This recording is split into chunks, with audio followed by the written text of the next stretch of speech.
Est-ce que vous avez une réaction également sur l'attitude des États-Unis face aux grandes agences?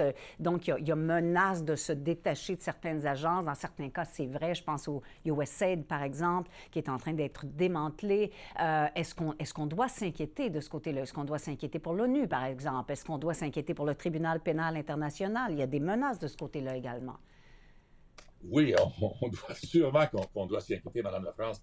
Ce qu'il a fait à l'Agence internationale de l'aide américaine, c'est absolument, encore une fois, incroyable. Des dizaines de milliers d'employés américains se voient tout à coup rappelés aux États-Unis. Les budgets disparaissent, les programmes disparaissent.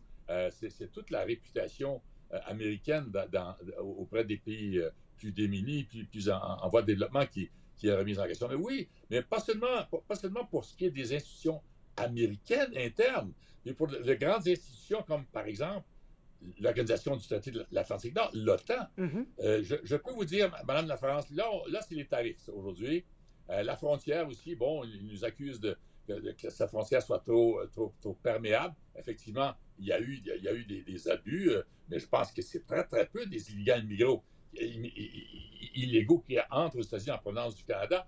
Mais là, alors là, on est dans cette dynamique-là. Mais je peux vous dire, Madame la France, qu'il y aura bientôt aussi cette attaque dure de M. Trump contre le Canada au niveau de la sécurité et de la défense. Il va nous revenir à la charge disant que le Canada ne mérite pas d'être défendu. Nous ne contribuons pas 2 au budget de l'OTAN, 1,3. Et là-dessus, c'est-à-dire qu'il y a une lacune sérieuse de la part du gouvernement canadien. Il va nous attaquer très durement là-dessus et sur la défense de l'Arctique. Il n'aime pas voir les Chinois, les Russes, tout à coup se rapprocher du Nord en installant des immeubles, des installations diverses, de l'équipement militaire, sous-marin, brise-glace, etc.